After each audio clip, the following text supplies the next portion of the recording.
Iran's World Cup defeat to the United States was met by cheers and celebrations in Tehran and other Iranian cities on Tuesday evening, as protesters hailed the country's exit from the tournament as a blow to the ruling regime.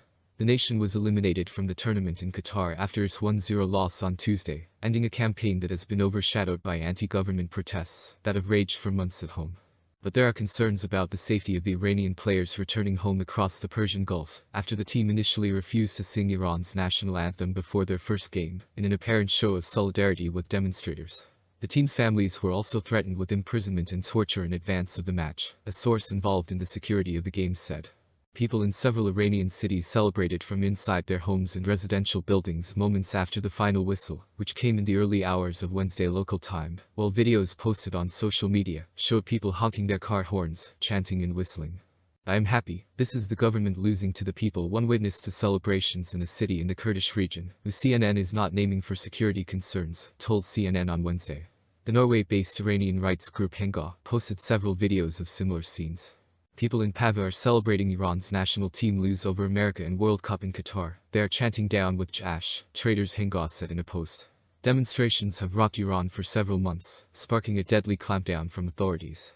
The nationwide uprising was first ignited by the death of Mahsa, also known as Jina Amini, a 22-year-old Kurdish Iranian woman who died in mid-September after being detained by the country's morality police. Since then, protesters across Iran have coalesced around a range of grievances with the regime. The United Nations High Commissioner for Human Rights Chief Volker Turk has said that the country is in a full-fledged human rights crisis as authorities crack down on the protests. 01 Ali Karimi in Ali Karimi. Iranian soccer great alleges death threats made against him by the Iran government after supporting protesters' football has become an increasingly heated flashpoint in recent weeks, with the World Cup throwing a global spotlight on the turmoil inside the country.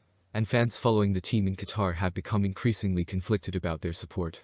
"Our team has been hijacked," longtime fan Farshid Sohail told CNN. "It no longer represents the people of Iran." Sohaili said Iran's regime has managed to politicize and weaponize the team, and was critical of the players for not making a grander statement about the protests. "It was a wasted historical opportunity," Sohaili said. Ahead of Tuesday's game, many supporters said they didn't want Iran to win.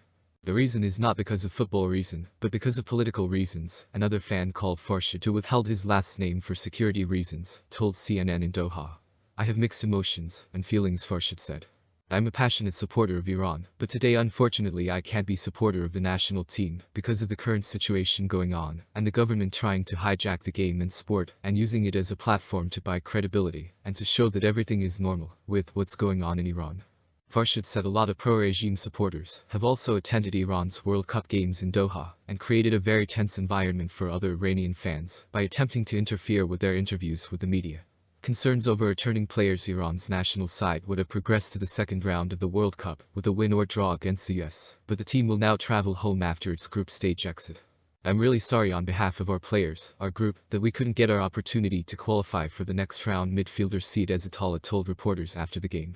"I hope our fans and our people in Iran, they forgive us. And I feel just sorry, that's it." The team's return will be closely watched amid fears that the players could face retribution for a perceived brief show of support for the protests, which drew international attention and praise from human rights groups. The country's flag and national anthem have been rejected by protesters as symbols of the current regime. And, following the refusal of Iranian players to sing Iran's national anthem in their opening match against England on November 21, a source involved in the security of the games told CNN that the players were called to a meeting with members of the Iranian Revolutionary Guard Corps, IRGC. Sculptures of the FIFA World Cup trophy and a soccer ball are placed next to the Azadi Freedom Monument in the west of Tehran, November 18, 2022. Iran threatened families of national soccer team. According to security source, the source said that they were told that their families would face violence and torture if they did not sing the national anthem, or if they joined any political protest against the Tehran regime. The players sang the anthem on Tuesday, and before their second game against Wales last Friday, which saw a 2-0 victory for Iran. Hours before the game kicked off on Tuesday, Iranian authorities said a former member of the national soccer team, Parvez Bahraoui, who was arrested this month over criticism of the government, was released on bail, according to state news agency IRNA. Bahraoui had been arrested in mid-November during protests in Tehran, Iranian media outlets reported. Earlier on Tuesday, Iranian Kurdish footballer Voria Ghaffari was also released on bail.